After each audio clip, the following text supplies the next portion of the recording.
Welcome, viewers. You are about to hear a captivating tale filled with twists, secrets, and hidden motives, written and narrated by me, Vincent Gray, exclusively for the Detective Chronicles channel. This story will pull you into a web of mystery, where every clue leads to a shocking revelation. Don't forget to subscribe so you don't miss a single moment of this thrilling journey. Vincent Gray, Sherlock Holmes, The Clue Beneath the Floorboards. The soft mist that clung to the cobblestone streets of the small, forgotten estate wrapped the air in a damp, breathless stillness. Each step Sherlock Holmes took reverberated faintly in the eerie quiet, the sound lost against the thick fog. He stood for a moment, inhaling deeply, his eyes scanning the old mansion before him. Its towering silhouette, cast in dim twilight, had the look of something that had long been abandoned by time. Yet, it was far from forsaken. Beneath the surface of neglect, it whispered of a secret yet untold. Holmes adjusted his coat, tugging the collar higher to shield himself from the chill. The night felt oppressive, as if the fog itself sought to press in on him.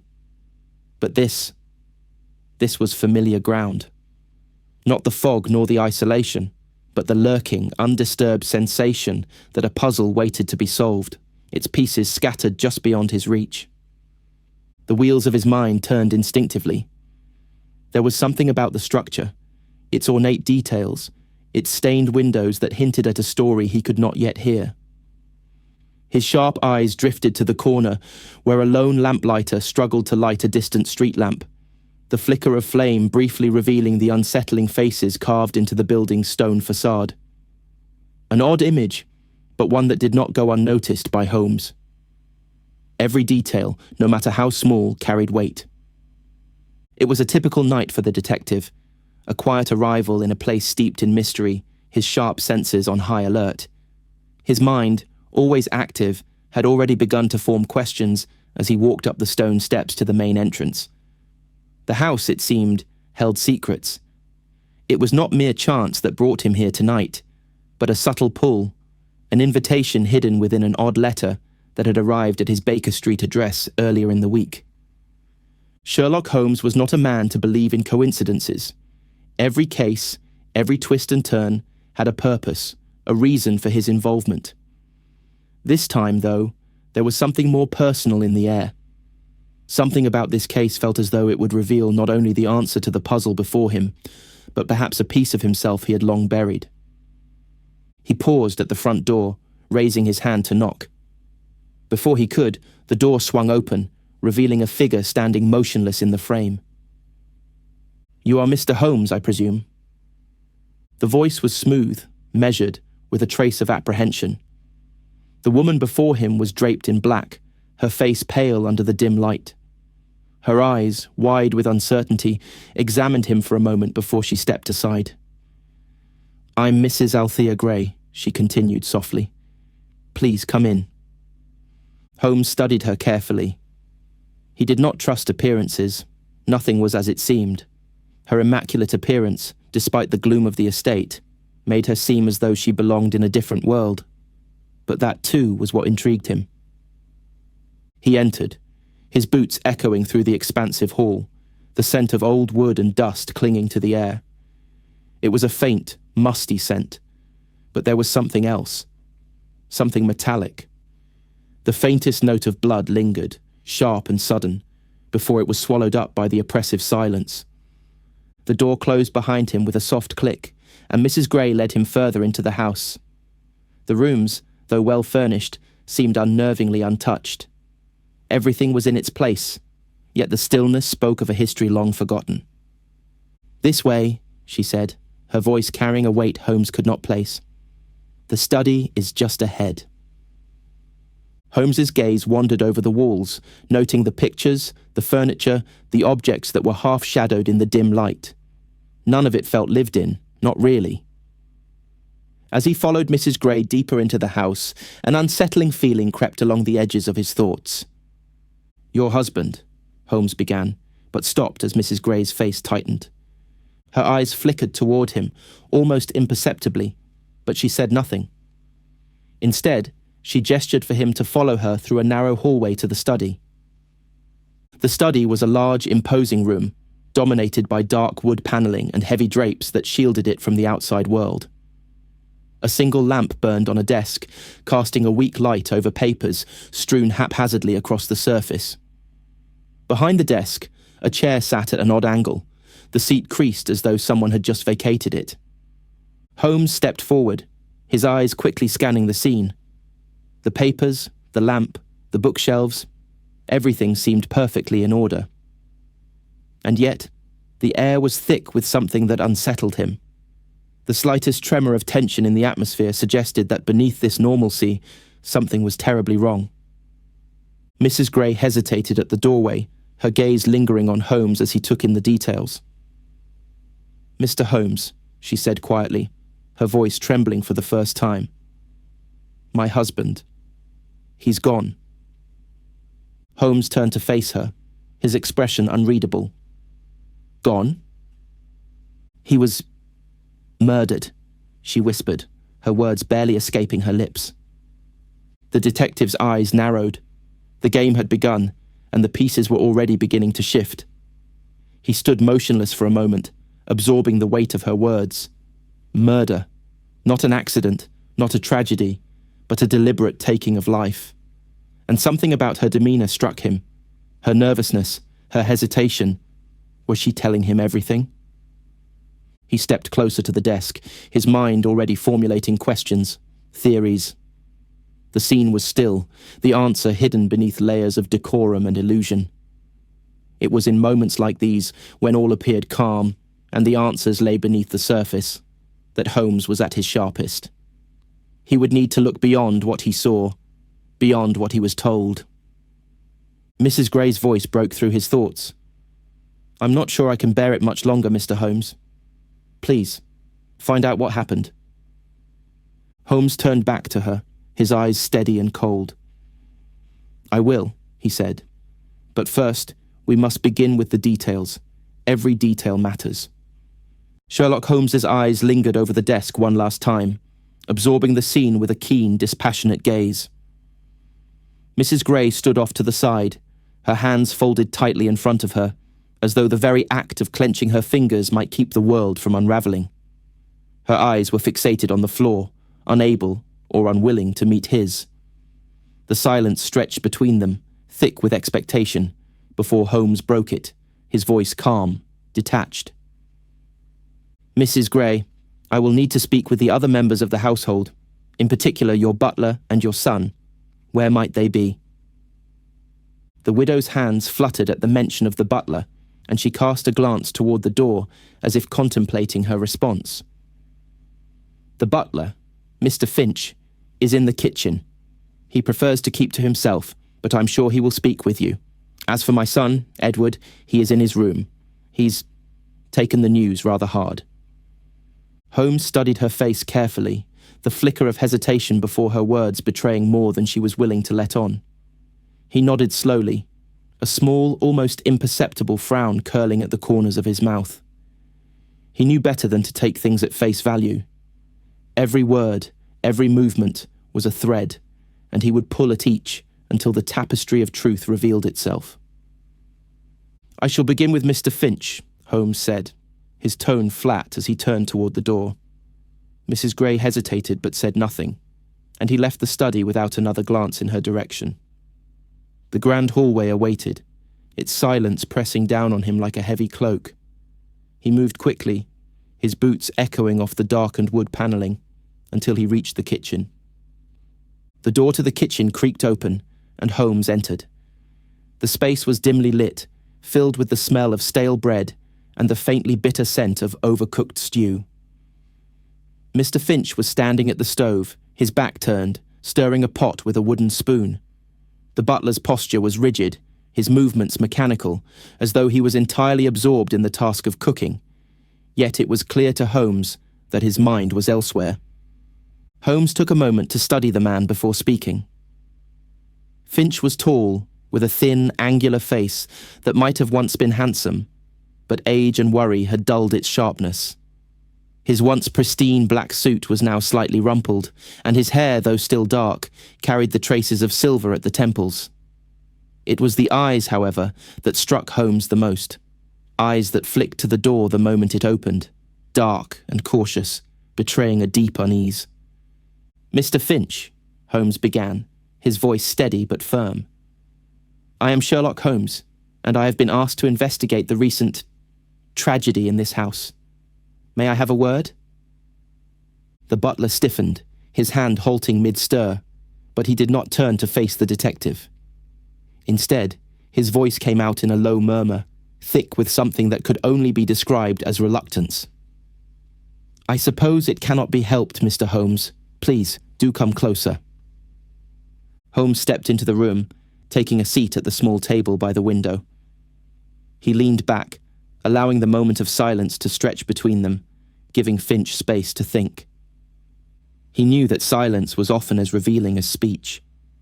Finally, Finch set the spoon down and turned to face him. The butler's expression was unreadable, a practiced mask of detachment. Yet there was something about the way he carried himself, the slight twitch in his jaw, that told Holmes more than words ever could. Finch was on edge, and Holmes could almost taste the tension in the air. "Mr. Finch," Holmes said again, this time more deliberately, "I understand that you have worked for the Grey family for many years. Can you tell me about the last time you saw Mr. Grey?" Finch's gaze flickered away for the briefest of moments, and his fingers tightened around the edge of the counter. I saw him last night, sir. He was in his study, as usual, reading. I brought him his supper, but he dismissed me. Said he wished to be alone. Nothing unusual, sir. He was a private man." Holmes studied him closely, watching the way Finch's eyes darted to the door and then quickly back to him, as if afraid someone might overhear. "Mr. Finch," Holmes pressed, "were you in the study with Mr. Grey at any other point last night? Perhaps when things became more tense?" Finch's face darkened, the lines around his eyes tightening. "I told you, Mr. Holmes. I was not in his study after I delivered his supper. It was late, and I retired to my quarters." The detective's gaze did not waver. "I see." There was a slight pause before Holmes continued, his voice softening but still sharp. "You are quite certain, then, that no one else could have entered the study after you left?" The question hung in the air, heavy with implication. Finch's expression flickered once again, but this time it was a moment too long. Holmes did not miss it. There was something Finch was holding back, something vital. The butler seemed to sense Holmes's scrutiny, and his posture visibly stiffened, his lips pressing together tightly. He hesitated before responding, his voice betraying the slightest edge of discomfort. I don't know, sir. I didn't hear anything unusual after I left the study." Holmes leaned forward slightly, his voice quieter now, measured. "Mr. Finch, your response is noted.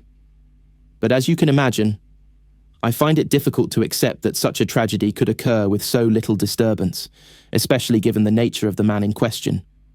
There must be more to the story, don't you think?" Sherlock Holmes stepped back from the butler, his mind already turning over the inconsistencies in Finch's words. There was something unsettling in the man's hesitance, something he had not yet revealed. But there was no time to dwell on it now. The case was unfolding faster than Holmes had anticipated, and the first pieces were falling into place, each one slipping into the next with unnerving precision. He turned his attention to the hallway and made his way back toward the grand staircase, his footsteps muffled by the thick carpeting.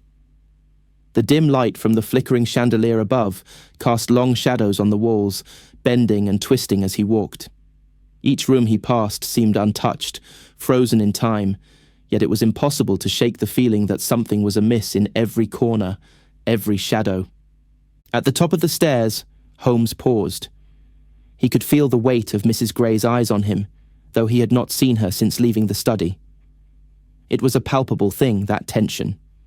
It lingered in the air, thick like smoke, and Holmes was not one to ignore such subtle signals.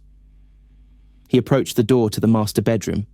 The door creaked softly as Holmes entered, the scent of stale air and heavy velvet drapes filling his senses. The room was dim, bathed in the soft glow of a distant candle.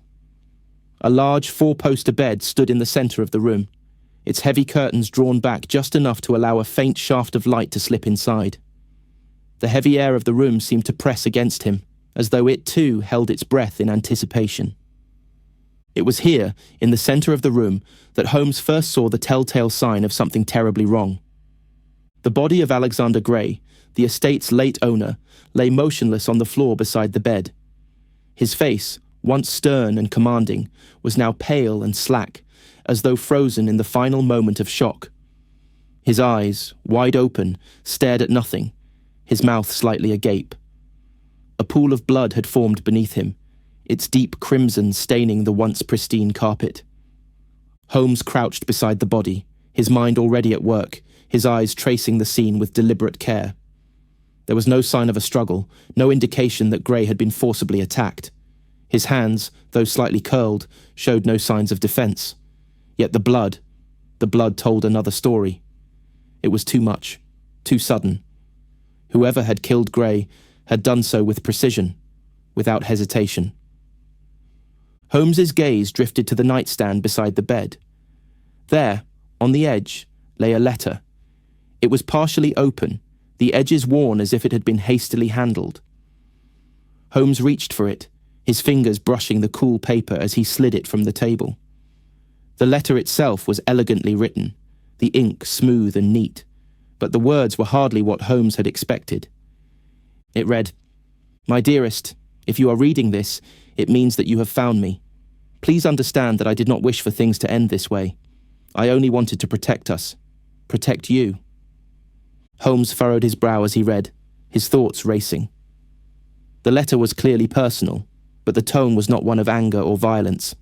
It was a plea, a desperate cry for something, redemption, forgiveness. He couldn't say yet, but he knew that this letter was important. It was connected to the murder, no doubt about it. At that moment, Holmes became aware of a presence at the doorway. He turned sharply, his eyes narrowing as they met the form of Mrs. Gray, standing just inside the threshold, her hands trembling as they gripped the doorframe. Her face was pale, her lips parted as if she had been holding her breath. "Mrs. Gray," Holmes said softly, not needing to ask her why she was here. The question, after all, was obvious. She had been watching him from the moment he entered the room. "I trust you are aware that this is where your husband was found." Mrs. Gray nodded, though her expression remained unreadable. She did not step into the room, her feet frozen at the door. Instead, she simply stood there, her eyes flickering nervously between the body on the floor and the detective before her. "Yes, Mr. Holmes," she replied, her voice strained. I was hoping you might find something, anything, that might explain what happened here." Holmes studied her carefully, noting the slight tremor in her voice, the faint edge of panic in her eyes. She was no longer the composed, poised woman he had first encountered. In the face of the grim reality before them, the layers of propriety had all but vanished. Now, there was only fear, and it was raw, palpable. "You said before," Holmes continued, his voice quiet yet firm, "that your husband was murdered. How do you know this, Mrs. Gray?" The widow shifted uncomfortably, her gaze flicking downward. She opened her mouth as though to speak, but paused, her lips pressing tightly together. Her silence was telling, and Holmes could not shake the feeling that she was holding back more than she was letting on. I heard him," she said finally, her voice faltering. "I heard him struggle. I was in my room when I heard the noise. A thud. And then nothing. I thought he was just..." Her voice trailed off, the words getting caught in her throat. Holmes rose to his feet, his sharp gaze never leaving her. "Nothing," he repeated softly. "How strange. You heard nothing else? No cries for help, no footsteps?" Mrs. Gray shook her head, her expression clouded with confusion. "Nothing at all. Just silence." Holmes stood still for a moment, letting the weight of her words sink in. There was something wrong with her story, something that didn't quite add up. Her account seemed too perfect, too rehearsed, He wasn't convinced. But there was more to this than just her story. He could feel it in the air. The silence in the room hung thick, the only sound the faint rustle of Mrs. Gray's dress as she shifted uneasily in the doorway. Holmes stood over the body for a moment longer, his mind calculating, processing, linking details that others might have missed. It was clear now that something was not right. The widow's words had been carefully chosen, but her mannerisms, the slight tremor in her hands, the way her eyes darted to the letter and back to him, spoke volumes. There was a story here, one she was not telling him, but Holmes would not push for it just yet. The scene itself held more information, and it was there he would find the answers he sought. "Mrs. Gray," Holmes said finally, his voice calm but firm, "please wait outside while I conduct my investigation. I must examine the room in greater detail. Your presence here is distracting." She stiffened, the corners of her lips twitching with an almost imperceptible motion as though she wanted to protest. But she said nothing. Instead, she took a step back and turned away, her footsteps barely making a sound as she retreated down the hallway. Holmes turned back to the room, his gaze falling first on the body again. Alexander Gray's lifeless form, the pool of blood, the absence of struggle, everything about it spoke to a methodical execution. No sign of panic, no broken furniture, nothing that suggested the victim had known his end was coming. Yet the blood was excessive. And then there was the letter. Holmes stepped carefully around the body, his eyes scanning every inch of the room with meticulous precision. The shadows clung to the corners of the room like forgotten secrets, but Holmes was not swayed by the gloom. He was a master of details, and he knew that in a case like this, every fragment, every inconsistency mattered. The floor beneath his boots creaked as he moved toward the opposite side of the room, where a large mahogany bookcase stretched from floor to ceiling. He ran his fingers along the spines of the books, the leather-bound volumes cool to the touch. There was a faint dusting of powder on the top shelf, untouched by time, but his attention was immediately drawn to the floor beneath the bookcase. The carpet here was slightly raised, a subtle bump in the pattern where the fibres were slightly more disturbed than elsewhere. Holmes knelt down, running his fingers across the edges of the rug. There, beneath it, just out of sight, was a small metal object, half hidden by the folds of the fabric. Holmes tugged the rug aside, his heart beating a little faster as he revealed a small, tarnished key. It was delicate, old, likely an antique, judging by its intricate design. Holmes turned it over in his hand, noting its weight and the peculiar engraving etched into the side. It was too small to belong to anything substantial, yet it felt important. Vital, even. "Odd," Holmes murmured to himself, slipping the key into his coat pocket. He would need to investigate further, but for now, it was a significant lead. The room was quiet once again, save for the steady ticking of a clock on the far wall. Holmes rose, straightening his coat, his mind racing with possibilities. He glanced around, taking in the details of the room once more. The nightstand beside the bed, the letter he had set aside earlier, the small desk in the corner. All these little elements formed a tapestry that slowly began to take shape. It was then that he noticed the window. It was slightly ajar, just enough for a thin ribbon of cool night air to sneak through. Holmes crossed the room and peered out into the garden below. The estate's grounds were vast and sprawling, the dense trees casting long shadows beneath the pale light of the moon. The window was high, positioned on the second floor, an unusual place for an intruder to enter.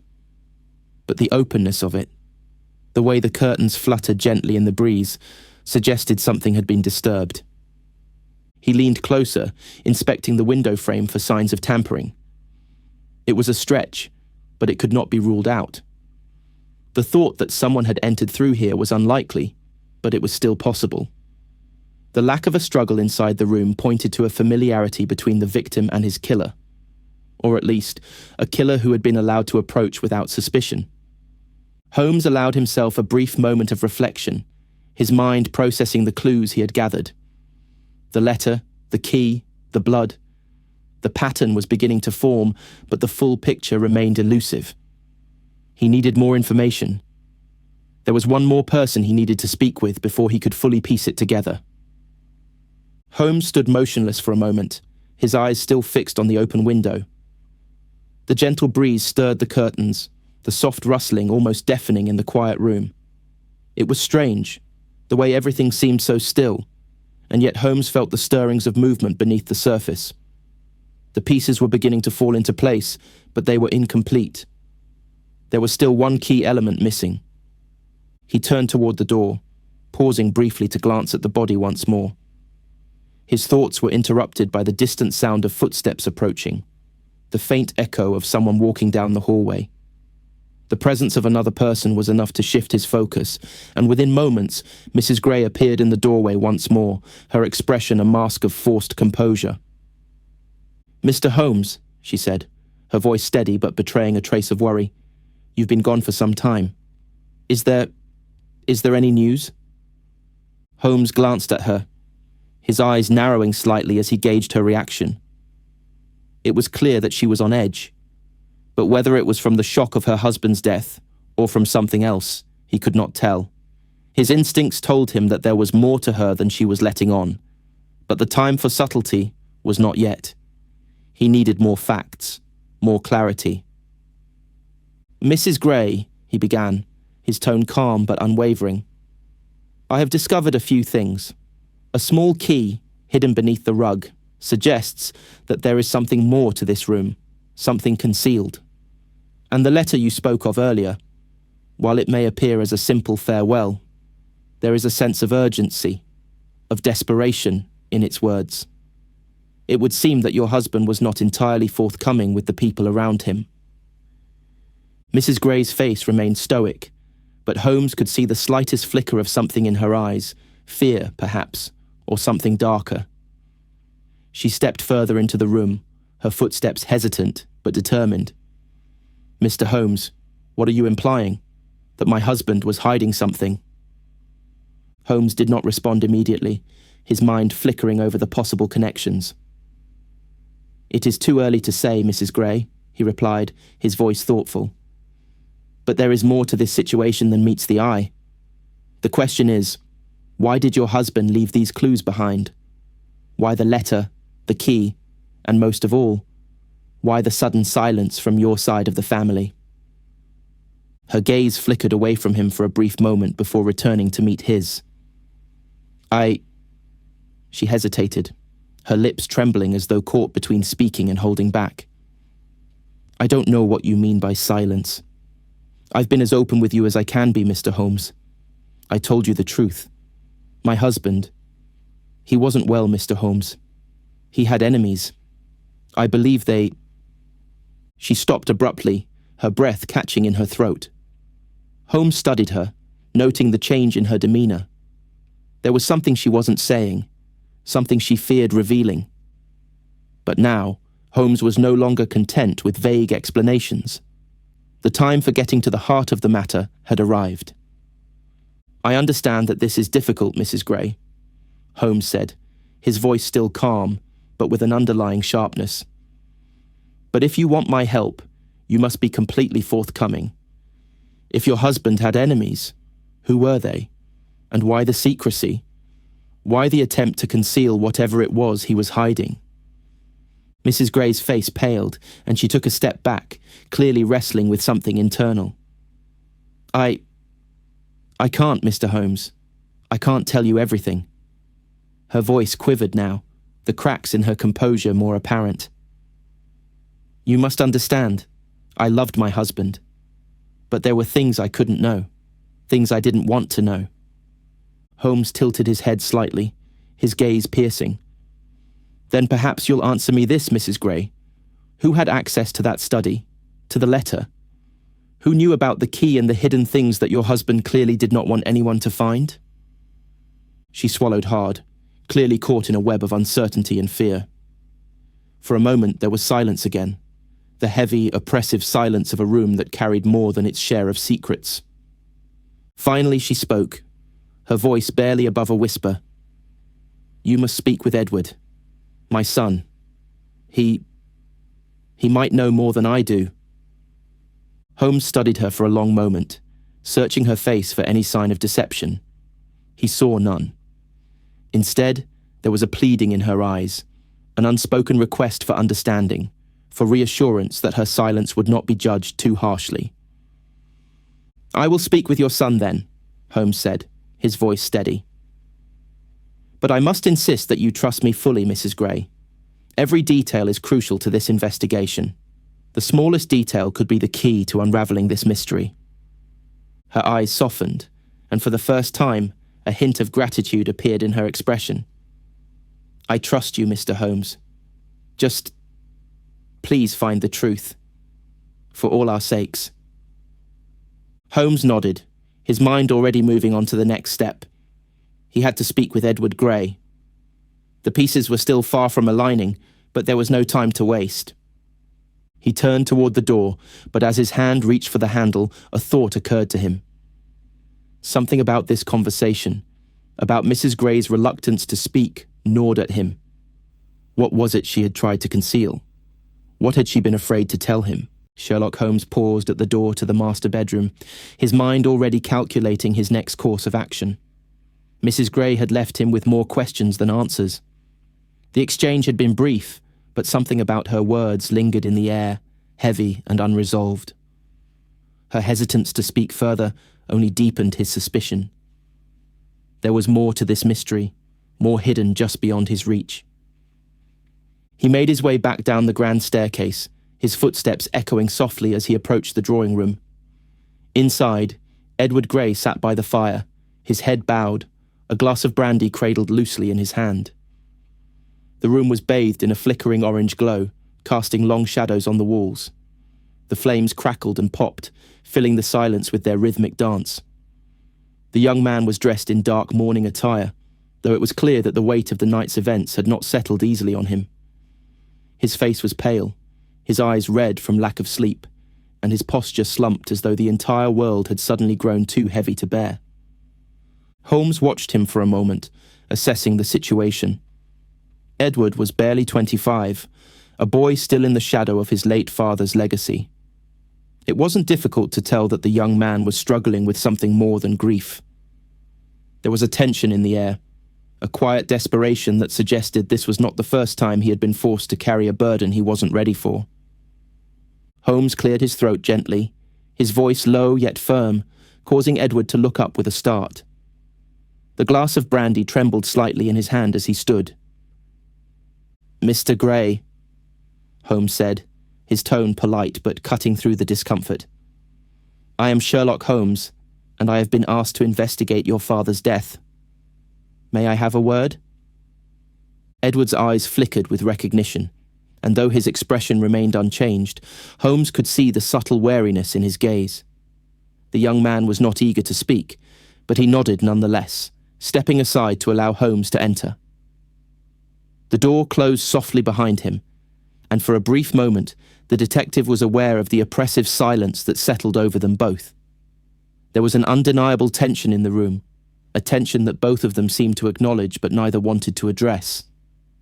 "I must admit, Mr. Holmes," Edward began, his voice tight and strained, I am not in the right state of mind to entertain visitors. My father's death has been difficult to process." Holmes nodded in understanding, though his eyes never left the young man's face. "I understand, Mr. Gray, but in times like these, it is the details, the smallest fragments of information, that can help us uncover the truth. That is why I must ask you some questions." Edward sank back into his chair, the brandy now resting untouched in his hand. His eyes met Holmes's for a fleeting moment, and then quickly averted to the fire. He seemed to struggle for words, as though searching for an excuse to delay the inevitable conversation. "I suppose there's no harm in it," Edward said quietly, his voice barely above a whisper. "What is it you wish to know?" Holmes took a step forward, his posture unwavering. "Mr. Gray, your mother mentioned that you had been in your room when your father was found dead. Can you tell me what you were doing at the time? Was there anything unusual?" Edward's gaze flickered again, his fingers tightening around the glass. I I don't know, Mr. Holmes. I was in my room reading. I wasn't disturbed, at least not until I heard the noise. He hesitated, his eyes shadowed with a distant memory. I heard something, a thud, and then nothing. I thought it was nothing at first, but when I heard nothing after, I went to check. Holmes leaned in, his expression focused.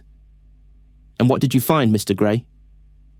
I found nothing, Edward replied quickly, though there was an underlying sharpness in his tone that suggested he was becoming defensive.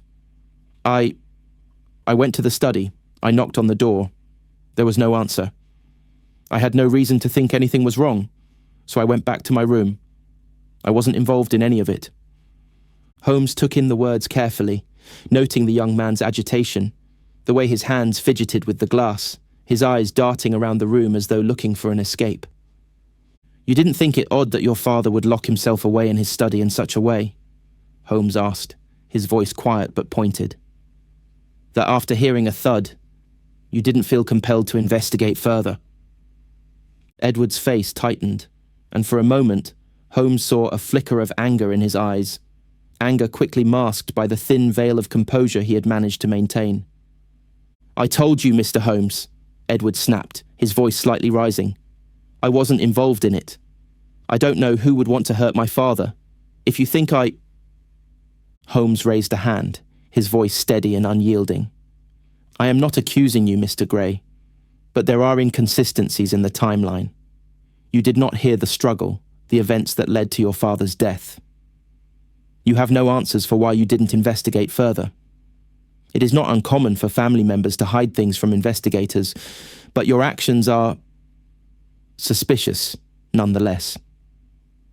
Edward's face paled, and he dropped the glass onto the table, the contents sloshing but not spilling. His breath came in shallow gasps now, his shoulders rising and falling with the stress. I don't know what you want me to say, Mr. Holmes, he whispered, his voice breaking slightly. I wasn't there. I didn't kill him. I loved my father. Holmes stood still, watching him for a moment, before his eyes shifted toward the fire, the flames reflecting in his gaze. There was something here, something Edward was not yet saying. The emotional tension in the room was palpable, and Holmes knew that Edward had not been entirely truthful. Holmes watched Edward carefully, noting the subtle change in the young man's demeanor. The initial defensiveness had given way to something deeper, a vulnerability perhaps, or a quiet desperation that suggested more than simple grief. It was clear to Holmes now that Edward was hiding something, though he was not sure what it was yet. The web of lies, half-truths, and omissions was beginning to thicken, and Holmes could feel the pressure mounting. After a long pause, Holmes took a slow, deliberate step closer to the fire, his back to Edward. The flickering light cast shifting shadows across the room, dancing on the walls as if caught in an unseen wind. He let the moment stretch between them, allowing Edward to stew in the silence. Mr. Gray, Holmes began again, his voice quiet and probing. I believe you know more than you're telling me. Your father was a man of influence, and those kinds of men tend to make enemies. I cannot help but wonder if your actions, or lack thereof, may be linked to something far more complex than simple grief. But tell me, Edward, is there anyone who might want to harm your father? Any reason he might have had for keeping secrets from those closest to him? Edward swallowed hard, his eyes fixed on the fire, the flames flickering like his thoughts. He was trying to find a way out of this conversation, a way to escape the unraveling truth.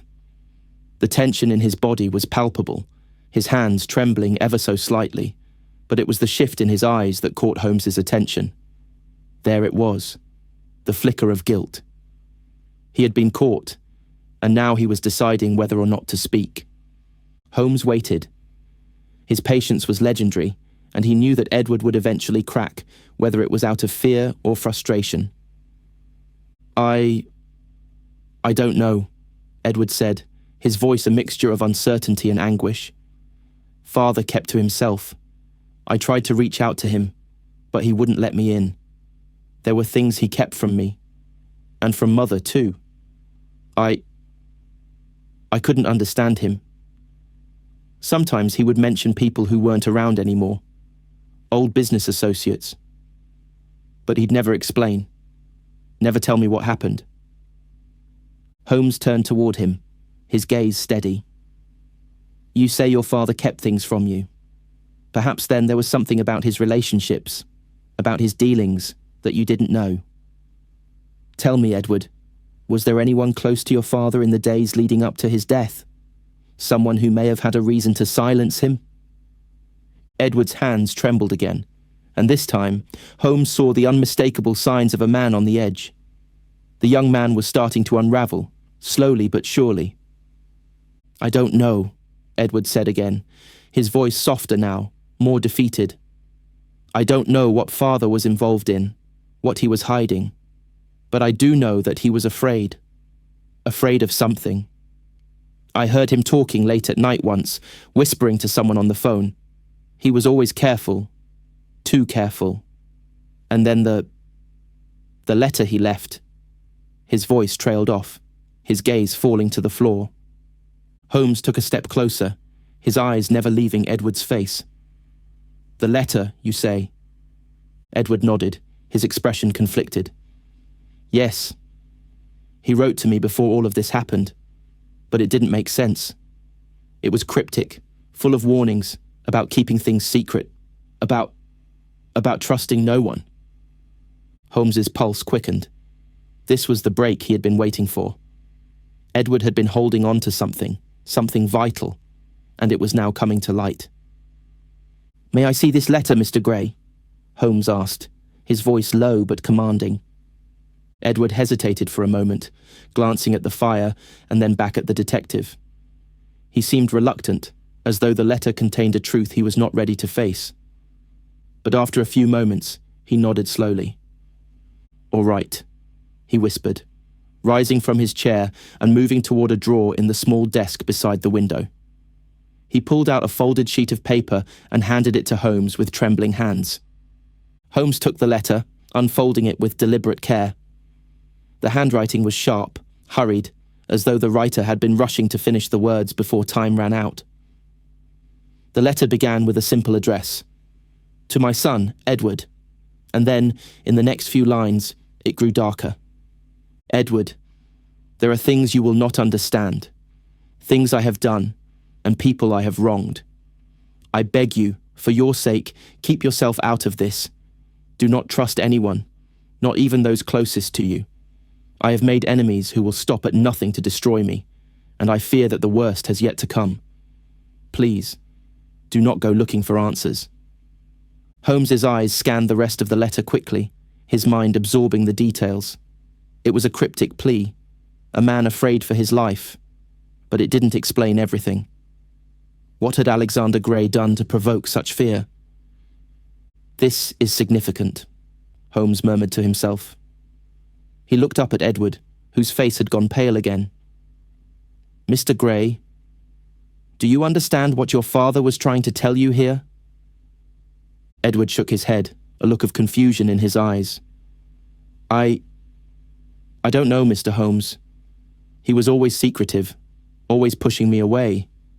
But this letter, it's like he knew something would happen. Holmes folded the letter carefully and placed it in his coat pocket. He was certain now that Alexander Gray had been involved in something far larger and far more dangerous than mere family disputes. The letter was a clue, a cry for help. But it was not the only one. There is much more to uncover, Mr. Gray, Holmes said, his voice calm but resolute. And I will find out what your father was trying to protect you from. You can be sure of that. The quiet tension in the room seemed to deepen after Edward handed over the letter. Sherlock Holmes had been methodical, collecting each thread of information, each small clue. But he now felt that the time had come to push further into the heart of the mystery. The letter was a crucial piece, one that spoke of secrets, fear, and an unnamed danger. But it also raised more questions than it answered. Holmes could sense that there was something much more sinister lurking beneath the surface, something that Mrs. Gray had only hinted at and that Edward was too reluctant to acknowledge. Holmes tucked the letter safely into his pocket before turning his attention back to Edward. The young man still appeared shaken, his body slumped in the chair, his eyes lost in the flickering dance of the fire. But there was something more now, something that had changed in the air between them, an unsettling silence that spoke of hidden truths and fragile defences. "Mr. Gray," Holmes began, his voice calm but resolute, "your father's letter suggests there were things he feared, but it does not explain why those fears would lead to his death. What exactly did he mean when he mentioned enemies? Who, in your estimation, would have wanted to harm him so much that he had to hide the truth from you?" Edward's gaze darted to the fire again, and for a moment he was lost in thought, as though trying to piece together a puzzle he had never quite understood. Holmes waited, knowing that Edward had just begun to realize that the truth would not remain buried forever. He had made his choice to speak, and now it was only a matter of time before the dam would break. "I don't know," Edward whispered, his voice strained, his hands clasped tightly in his lap. "Father was always distant. He had business partners, but he kept them at arm's length. Some of them I never even met. They came and went in the background, like shadows. But there was one man he spoke of, often, a man named Julius Hawke." Edward's voice faltered slightly at the mention of the name, and Holmes immediately noted the unease in his tone. "Hawke?" Holmes repeated, his curiosity piqued. "What can you tell me about him?" Edward's expression shifted, a flicker of discomfort passing over his features. He was one of Father's closest associates, but there was always something off about him. I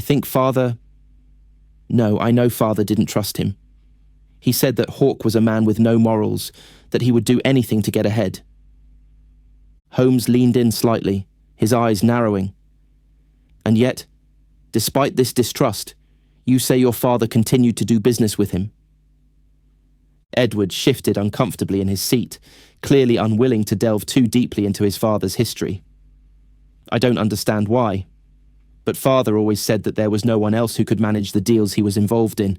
Hawke was indispensable, or so he thought. And then, after some time, Father became more reclusive. He stopped meeting with Hawke altogether. That's when things started getting strange." Holmes leaned back, his fingers tapping thoughtfully against the armrest of his chair.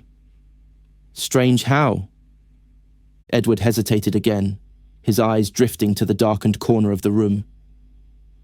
"Father started hiding things. He kept papers locked away, things that he wouldn't let anyone see. And I don't know why, but I think he knew something was coming. I think he knew Hawke was closing in on him." Holmes could sense that Edward was speaking more freely now, but his words were laced with fear. Fear of what his father had done, fear of what he might have inherited, and perhaps most of all, fear of Hawke himself. "Do you have any idea where this man Hawke is now?" Holmes asked, his voice steady but probing. Edward shook his head. "Number I haven't heard from him in months. But Father's business was always so secretive. I never knew the full extent of it. All I know is that when he stopped meeting with Hawke, things got worse. There was talk of a falling out, but after that, it was as if my father was preparing for something. He told me once, he told me to be careful who I trusted, that not everyone had my best interests at heart." Holmes stood slowly, his mind racing as he processed this new information. Julius Hawke, a man of questionable morals according to Edward, and now, according to the letter, someone who had potentially been involved in the growing paranoia surrounding Alexander Gray. It was clear that this man, whoever he was at the centre of everything. But why had he killed Gray? What had driven him to it? And why leave such an enigmatic trail of clues for the family to uncover? Holmes's gaze drifted to the window, his thoughts aligning. There was something in the way the letter had been written, something about the tone that hinted at fear and urgency. It was a subtle clue, but one that could not be ignored. Whatever Hawke had been involved in, it had left its mark, not only on Alexander, but on the family as a whole. "Mr. Gray," Holmes said, turning back to face the young man.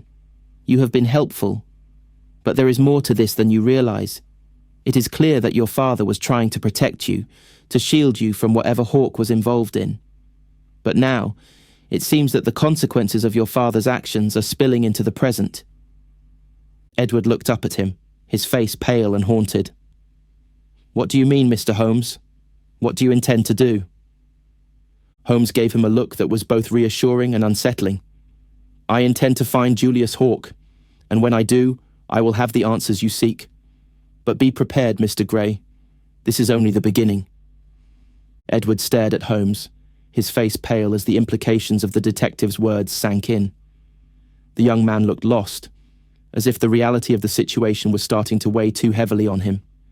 His father's death, the cryptic letter, the mysterious business dealings, it was too much for him to grasp all at once. But Holmes was not concerned with Edward's understanding. He had a different role to play in this investigation. Holmes turned toward the door, his mind already beginning to map the next steps. "I will need to speak with the local constable. Perhaps he can provide more information on Hawke's whereabouts, or at least point me in the right direction. It's time to move beyond these walls." Edward's voice cracked with urgency, and Holmes paused just as he reached the door. "Mr. Holmes, please." Edward's plea was quiet, but there was a desperation in it that was impossible to ignore. "Don't let them do the same to me." Holmes turned back, his gaze steady. "You need not worry, Mr. Grey. Your father's death is not something you are guilty of. But you must understand that the sooner we find Julius Hawke, the sooner you will be free from these shadows. I will not stop until the truth is uncovered." Edward swallowed, his face a mask of conflicting emotions. I don't know how to thank you." Holmes nodded curtly, his eyes narrowing in thought. "Do not thank me yet. There is much work to be done." With that, Holmes exited the room, leaving Edward to his own thoughts. The hallways of the estate seemed more oppressive than before, as though the weight of the investigation had made the house itself shrink in on him. He moved quickly down the corridor, his mind sharp and focused. The constable was waiting in the foyer, his uniform neat, but his posture betraying an obvious discomfort. Holmes wasted no time. "Constable, I require information regarding a man named Julius Hawke. Do you have any records or reports on him?" The constable hesitated, his eyes flicking nervously. "Hawke? Never heard of him, sir. Are you sure about the name? There's no record of anyone by that name around these parts." Holmes studied him carefully, reading his every movement. The constable's nervousness was telling, but Holmes needed more than his obvious unease. "You must be certain," Holmes pressed, his voice growing more insistent. "Hawke has been involved with the Grey family for years, and there are whispers of his involvement in their business dealings. Surely you have heard something, some rumour at least?" The constable shifted uncomfortably on his feet. "There have been rumours, yes. But I can't say I've seen anything official. I've heard mention of dealings with a man named Hawke, but..." He stopped, his gaze shifting away from Holmes as if trying to evade something unsaid. Holmes narrowed his eyes. "But what?" The constable cleared his throat, glancing around as though ensuring no one else could overhear. "There's talk of a local man, a business rival, who's been digging around the estate. Hawke's name came up once or twice, but I don't know if it's true. The town's full of gossip, you know." Holmes's curiosity was piqued. A rival, someone digging around the estate. This was the lead he had been waiting for, the breakthrough that could pull the threads of this mystery together. "Who is this rival?" Holmes asked, his voice low and steady. The constable hesitated again, clearly uncomfortable with the direction the conversation was taking. "It's not something I can be sure about, sir. But there's a man, Merrick, Tobias Merrick. He's been asking questions around here, talking about Grey's business, the estate. Some say he's involved in things that go against the law." Holmes absorbed the information quickly. Merrick. The name sounded familiar, but it was the connection to Hawke that caught his attention. It seemed that more than one man had been involved in the web of Alexander Gray's business dealings, but why had neither of them been found by the police? "That is useful, Constable. I will need to speak with this Tobias Merrick. Where can I find him?" The constable shifted his weight from one foot to the other, glancing nervously toward the door. "I'll give you directions, sir, but I warn you, he's not someone you want to cross. Merrick's known for his connections, and he doesn't take kindly to strangers poking around his business." Holmes's lips curved into the faintest of smiles. "I have no intention of crossing him, Constable, but I do intend to find out what he knows, and I suggest you assist me, for your own sake." The constable swallowed hard, clearly apprehensive, but he nodded. "Very well, sir. I'll give you the directions." Holmes gave a brief nod of gratitude and turned to leave. He now had a name, and he knew that Tobias Merrick was a key piece of this puzzle. It seemed the stakes were higher than he had anticipated, and the deeper he delved into the lives of Alexander Gray and his associates, the more dangerous the game became. As Holmes left the estate behind, the fog still clinging to the streets like a veil, his mind was already several steps ahead. The pieces were falling into place, but there was still much to uncover, and he would not rest until the full truth was revealed. The air outside was damp, heavy with fog, as Holmes made his way through the quiet streets of the small town. The lanterns lining the road flickered dimly, casting long, distorted shadows on the stone buildings, and the smell of damp earth mixed with the faint scent of wood smoke that lingered from chimneys. His mind, however, was focused entirely on the task at hand. His thoughts were a whirlwind of possibilities, each clue fitting together like a fragmented puzzle that he was determined to solve. The constable had given him directions to Tobias Merrick's residence, an imposing building on the edge of town that looked more like a fortress than a home. As Holmes approached, the building loomed in the distance, its silhouette dark against the grey sky, with a high wall surrounding it, making it nearly impossible to approach unnoticed. But Holmes had no intention of sneaking around. He was a man who preferred to face his problems head-on, and he had long since learned that the direct approach was often the most revealing. He arrived at the gate and was met by an imposing iron door, which creaked open as he pushed it. The sound of metal scraping against stone echoed in the stillness of the early evening, and the ground seemed unnervingly quiet, almost too quiet. Holmes paused for a moment, taking in the surroundings, an eerie stillness that mirrored the unease growing in his chest. Holmes's steps were purposeful but calm as he approached the door to the residence. As he reached for the knocker, a voice from behind him caused him to turn. "Can I help you, sir?" The man who stood before him was tall, broad-shouldered, with a wary expression. His face was weathered, though not old, and his eyes held a hardness that suggested he had spent years protecting something he cared deeply about. He was the first obstacle in Holmes's pursuit of answers, and Holmes could already sense the walls closing in around him. "I hope so," Holmes replied smoothly, his voice polite but firm. "I am Sherlock Holmes, and I have come to speak with Mr. Merrick. It's a matter of some urgency." The man studied Holmes for a moment, eyes flickering with suspicion, but then he stepped aside, gesturing for Holmes to enter. "Merrick doesn't entertain visitors easily," the man said, his voice low and clipped. "But I'll tell him you've arrived." Holmes nodded and stepped into the house, immediately noticing the stark contrast between the exterior of the building and its interior. The warmth of the space was immediate, the fire crackling in the hearth, and the furnishings were rich, dark woods, polished surfaces, and the scent of aged leather and tobacco. There was an air of wealth here, but it was not the ostentatious kind of wealth.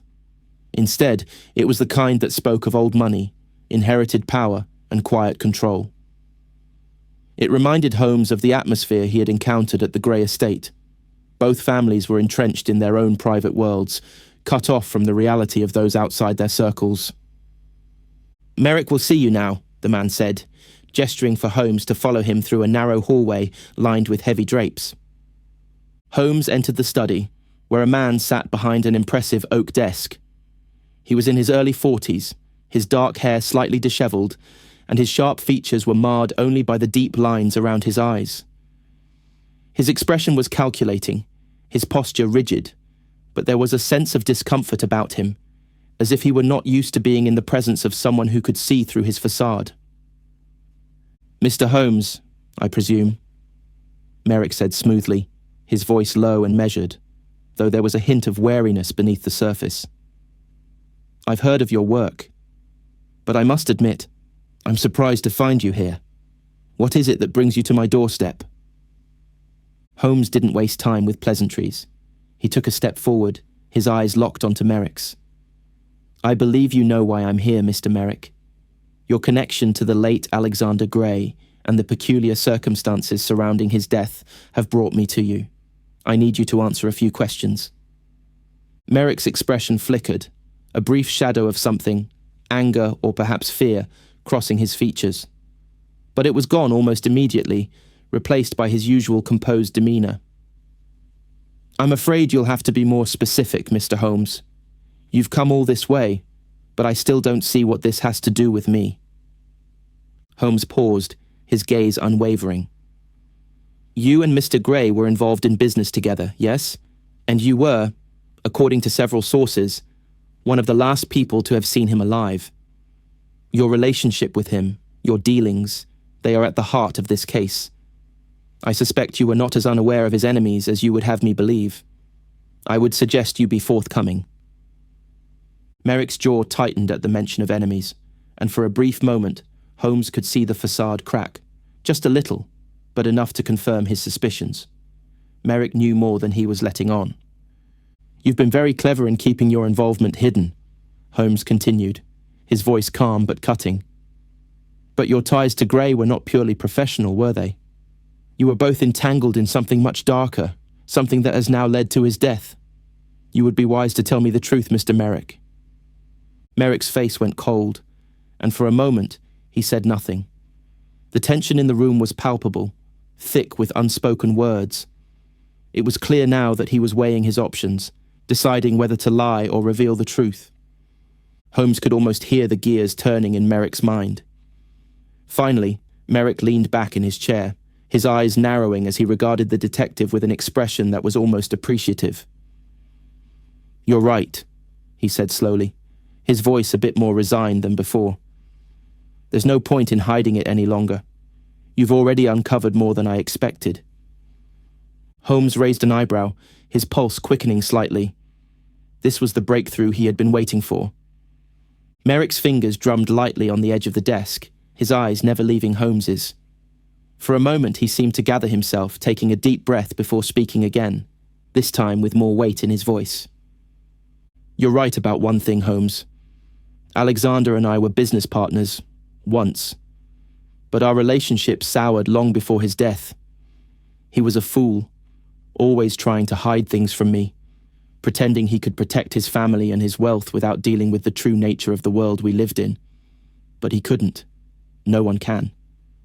Holmes leaned forward slightly, his interest piqued. "Go on." Merrick's lips curled into a thin, humorless smile. "Gray got involved with people he shouldn't have. He thought he could control them, keep them at arm's length. But that kind of arrogance has a cost. I tried to warn him. I told him he was playing a dangerous game." Holmes's mind raced. "And who were these people, Mr. Merrick? What kind of danger are you referring to?" Merrick's expression darkened, his voice dropping to a near whisper. "I didn't want any part of it.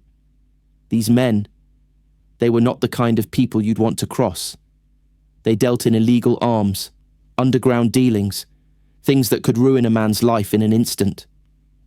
But Gray, he thought he could use them for his own ends. He thought he was clever, but I knew better. The day I realized he was digging himself into a hole deeper than either of us could climb out of, that was the day I started distancing myself from him."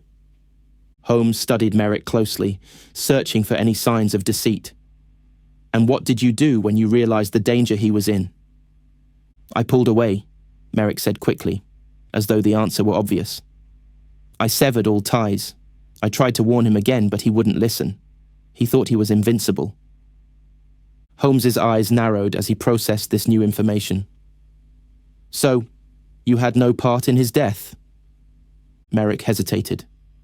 For a moment, Holmes could see the briefest flicker of something like guilt cross his face, before it was replaced by the same guarded expression he had worn throughout their conversation.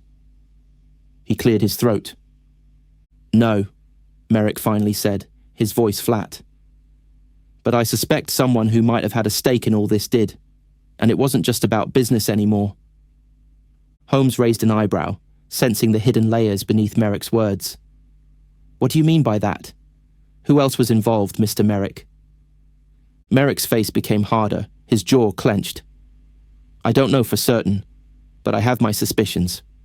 There are others involved in this web of lies. People who are much more dangerous than I ever was.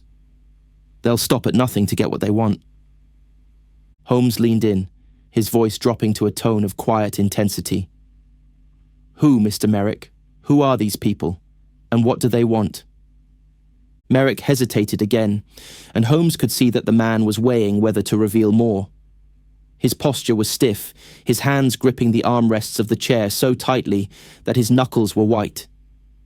The tension in the room felt as though it might snap. There's a man, Merrick said finally, his voice low. A man named Silas. I don't know his last name. He's a shadow, a ghost in the business world. He doesn't show his face, but he's the one pulling all the strings.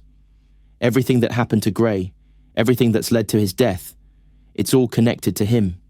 He's dangerous, Holmes. You don't want to get tangled up with him. Holmes's mind was already working, piecing together the fragments of information that Merrick had provided. A man named Silas, pulling the strings from the shadows. This was the key. The puzzle was nearly complete, but Holmes could sense that there was still more to uncover. One final piece that would tie everything together. He stood up, his posture tall and unwavering. Thank you, Mr. Merrick. You've been more helpful than you know. Rest assured, I will be looking into this Silas, and when I find him, I'll have all the answers I need. Merrick didn't respond immediately, but Holmes could feel the weight of the man's gaze on him. It was a look of wary respect, as if Merrick knew that his involvement in this case was far from over. I'll leave you to your business, Mr. Merrick, Holmes added, turning toward the door. But I suggest you stay out of sight for the time being. The less you're seen in connection with Gray's death, the better. Merrick didn't respond, but Holmes could hear the sharp intake of breath as he turned away. Holmes had no doubt that Merrick would do as he suggested. He had already revealed more than he had intended, and Holmes suspected that the man was eager to distance himself from whatever was to come next. Holmes exited the building and made his way back to the street, the fog still thick in the air. His mind was ablaze with the new revelations. Silas, a dangerous man, hidden in the shadows. And the deeper Holmes went into this case, the more tangled it became. But now, he knew where he needed to go. The final pieces were falling into place, and the truth was within his grasp. But he couldn't shake the feeling that something else was lurking, just beyond his reach. Something that would reveal itself at the very last moment, just as he was about to close the case. The evening had deepened into a near impenetrable fog, the streets barely visible as Sherlock Holmes made his way back to the Gray estate. The dim light from distant lanterns barely pierced through the haze, casting the world in shades of grey. The air was cool, carrying with it the scent of damp earth and the weight of an impending storm. Holmes's mind, however, was fixed entirely on the task ahead. Every thread of the mystery had been woven together, and he could feel the culmination of his investigation building to a final decisive moment. He had learned everything he needed. Merrick, though he had tried to distance himself from the darker side of Alexander Gray's business dealings, had not been entirely forthcoming. His suspicions about the shadowy figure known only as Silas had proven to be true. This was the man who had been pulling the strings, the one whose actions had set the entire chain of events in motion. But now, there was one final confrontation to be had. The pieces of the puzzle were in place, and Holmes knew that the only way to finish this case was to confront the source of it all, Silas. As he approached the front door of the estate, he paused briefly. There was a stillness in the air, a quiet before the storm, and he knew that within these walls, everything would come to light. The estate, once an imposing symbol of wealth and power, now seemed to hold its breath, as though anticipating the revelations that were about to unfold. Holmes entered, his footsteps soundless on the marble floors. The grand staircase rose before him, leading to the upper floors where the study and other private rooms awaited. But it was the study that he was most concerned with now. The final pieces of this case would be found there, and he would need to confront Mrs. Gray and her son once more. As he entered the study, he found both Mrs. Gray and Edward waiting for him, their expressions tight with anxiety. It was clear they had been expecting him, perhaps even dreading this moment, knowing that their secrets were no longer safe. "Mr. Holmes," Mrs. Gray said, her voice faltering slightly as she stood from behind the desk. "Have you found the truth? Will you tell us what happened to Alexander?" Holmes's gaze swept over her, noting the tension in her posture, the way her hands trembled ever so slightly. There was a deep, abiding fear in her eyes, but there was also something else: guilt. She knew more than she had let on, and now, with everything coming to a head, she could no longer keep the charade up. "I have indeed found the truth, Mrs. Gray," Holmes replied, his voice steady but filled with the gravity of the moment. "And it is time for the answers to be revealed." Edward, who had been standing silently by the window, turned slowly to face Holmes. His face was pale, and there was a look of nervous anticipation in his eyes. "Please, Mr. Holmes," Edward said quietly, his voice tinged with desperation. "Tell me, is it my fault? Did I do something wrong?" Holmes studied him for a moment before responding. "No, Mr. Gray. You are not to blame.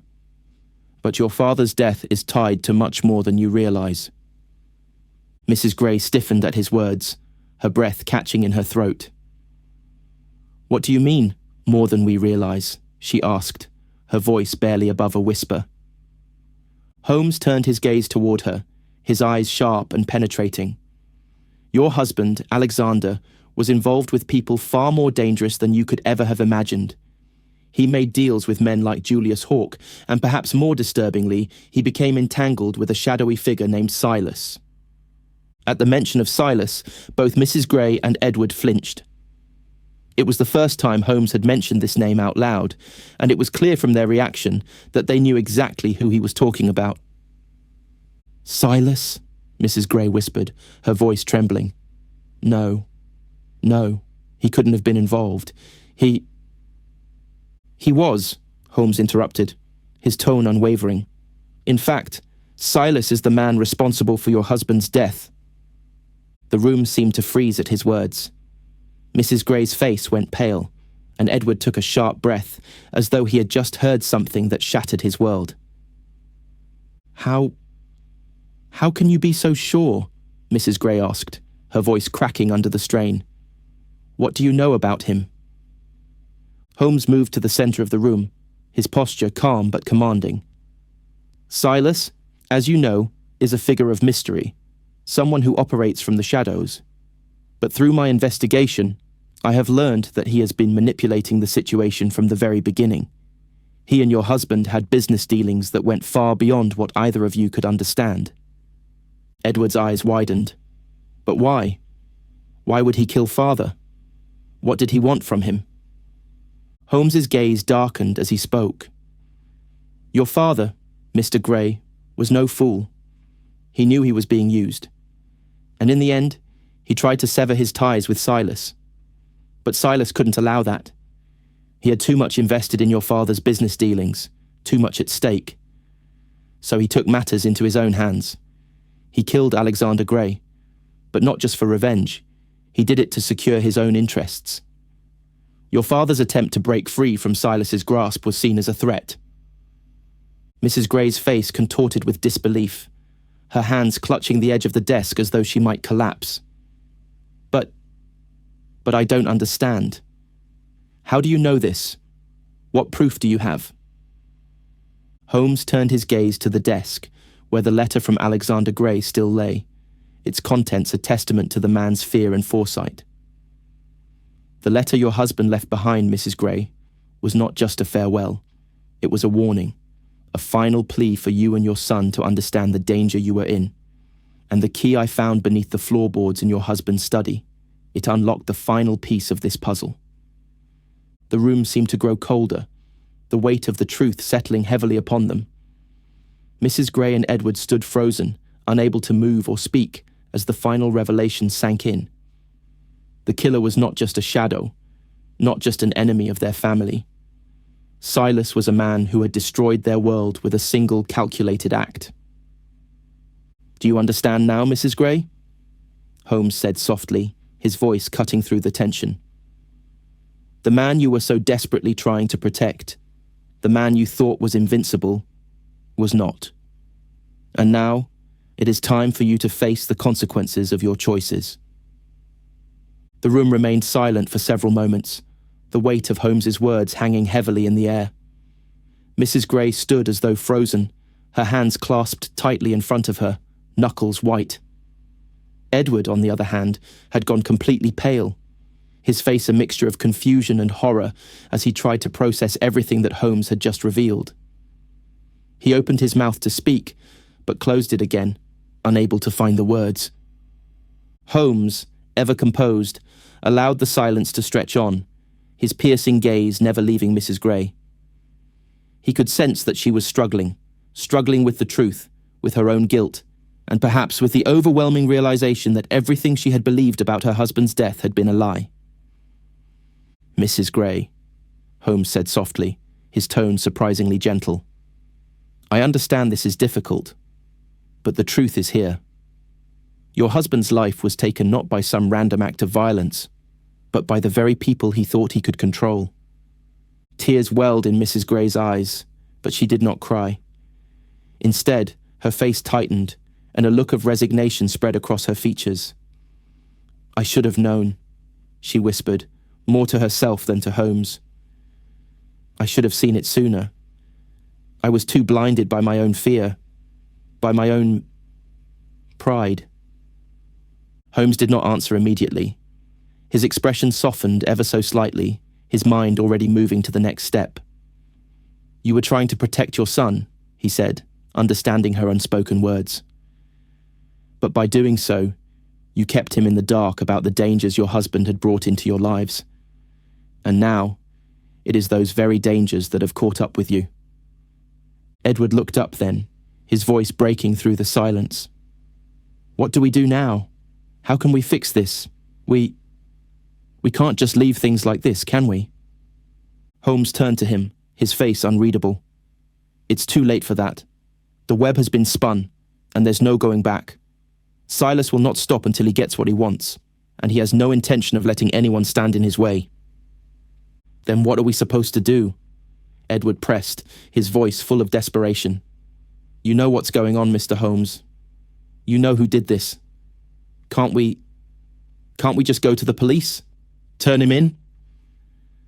Holmes shook his head, the faintest shadow of a grim smile crossing his lips. "It's not that simple.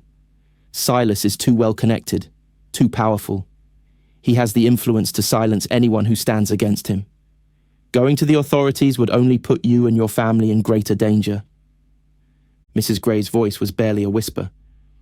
"What are you suggesting, then?" Holmes's gaze was steady, unflinching. "You need to leave. You need to get as far away from here as possible, and you need to do it now. Silas will be looking for you, and the longer you stay here, the greater the danger."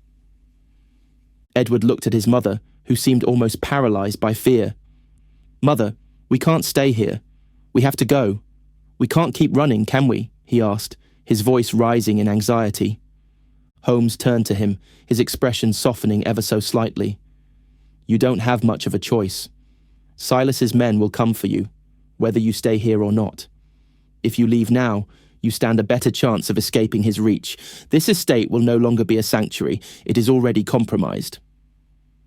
Mrs. Gray's gaze met Holmes's, her eyes filled with fear, but also a strange sense of acceptance, as though the weight of everything that had happened was finally settling upon her. "And what will you do, Mr. Holmes?" she asked, her voice shaking. You know more than you've said." Are you not in danger too? Holmes regarded her with a quiet, calculating gaze. I will do what I always do, he said calmly, his voice unwavering. I will find Silas, and when I do, I will make sure justice is served. But in the meantime, you must leave. Your safety is the priority. Edward nodded, a new resolve in his eyes as he turned to his mother. We'll go then. We'll leave tonight. Holmes glanced between them both, his face unreadable. Good. You have your chance to escape, but you must take it now. With that, Mrs. Gray and Edward moved quickly to pack their things, their movements rushed but determined. Holmes watched them for a moment before turning toward the door. There was no time to waste.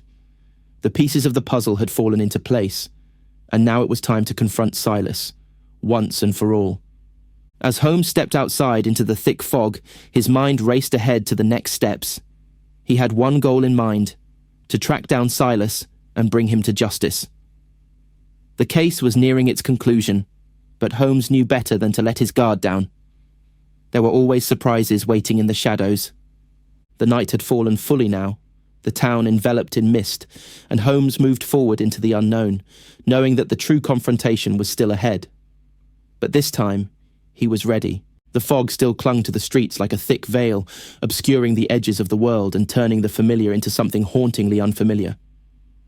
Sherlock Holmes moved through it with purpose, his mind as sharp as ever, though now it was tinged with a quiet, somber reflection. The case was almost over. Silas was close. The pieces were nearly in place. And yet, something in the air, something about the quiet stillness of the town, made Holmes feel as though the resolution he sought would come with a price. He had left the Gray estate behind, ensuring that Mrs. Gray and Edward had safely departed, hidden in the shadows of the night, away from the reach of Silas's influence. They were on their way to an undisclosed location, away from the danger that had loomed over their lives for so long. But Holmes's mind was focused on Silas. He knew that the true danger had not been neutralized yet. The shadows had only shifted. He arrived at the edge of town as the first hints of dawn began to break through the dense fog. The sky above was a dull grey, the promise of morning barely visible through the mist. The street lamps flickered weakly in the haze, casting long, distorted shadows along the cobblestones. The town seemed asleep, unaware of the final confrontation that was about to take place. Holmes entered the narrow alleyway that led to the hideout, where he had been told Silas might be found. He had received the information earlier in the evening, a name, a place, and now he was about to face the man who had been the mastermind behind Alexander Gray's death. A man whose very name had been whispered in fear, a shadow in the world of men like Gray and Merrick. The building at the end of the alley was a nondescript structure, with only a single faint light glowing from one of the windows. Holmes approached cautiously, his footsteps silent on the damp stone. The air was thick with tension, and every fibre of his being was alert to the possibility of danger. He could feel the weight of the investigation bearing down on him, each clue, each revelation, now culminating in this moment. He reached the door of the building and knocked twice, sharply. The sound echoed in the quiet, but it was a sound that carried no uncertainty. Holmes had never been one to hesitate in these moments. He knew that once he entered this den of shadows, there would be no turning back. A moment passed before the door creaked open, revealing a man of medium height, dressed in dark clothing, his face obscured by the low light. His eyes, however, gleamed with a cold intelligence that sent a chill through Holmes's bones. "You must be Silas," Holmes said calmly, his voice steady, but with a tinge of steel beneath it. "I've been looking for you." Silas's lips curled into a tight smile, though it was devoid of warmth. "And here you are, Holmes. I must admit, I didn't expect you to be quite so persistent." Holmes stepped forward, his eyes narrowing as he met Silas's gaze. "I've had a great deal of time to consider this case," he said, his tone even. "And I've learned everything I need to know about you. Your connections, your influence, your role in Alexander Gray's death. You didn't think I would find the truth, did you?" Silas's smile faltered for just a moment, but then it returned, colder than before. "The truth?" he repeated softly. "What truth exactly? That I've done what had to be done to ensure the world remains in order?" Holmes's gaze never wavered. "No, Silas. The truth that you killed Alexander Gray because you feared he would expose you. The truth that you killed him to protect your own interests, your own empire. The truth that you are nothing more than a coward hiding in the shadows, afraid of losing the power you've carefully built." For a moment, there was silence between them. The tension in the air was palpable, and Holmes could almost hear Silas's heartbeat quicken, though he remained still, his posture unyielding. "You are wrong," Silas said at last, his voice dangerously calm. "You think you understand everything, don't you, Holmes? You think you know the depths of this world, but you don't. You think you can just walk in and take everything from me, expose me like I'm some common criminal." Holmes's eyes remained fixed on Silas, his expression unflinching. "I'm not here to take anything from you, Silas. I'm here to ensure that the justice you so clearly believe you've escaped will finally catch up with you." Silas's smile disappeared, replaced by a look of cold fury. "You're too late, Holmes," he spat. "The game is already over, and I've already won." Before Holmes could respond, Silas moved quickly, his hand reaching for something on the desk. Holmes's instincts flared, and in one swift motion he stepped forward, his hand closing around Silas's wrist before he could grasp the weapon hidden there. The two men struggled briefly, but Holmes's strength and precision were enough to disarm Silas, sending the small knife clattering to the floor. Silas's eyes blazed with fury, but Holmes's grip remained firm, his gaze unwavering. "Don't mistake me for someone who will let you get away," Holmes said coldly, his voice low. "This ends now." Silas jerked free from Holmes's grasp, his shoulders rising and falling with ragged breaths. "You think you've won, don't you?" he hissed. "But you've only delayed the inevitable. I always win." Holmes took a step back, his mind already working through the possibilities. There was no more need for confrontation. The law would handle this now. "The law will decide your fate, Silas, not you."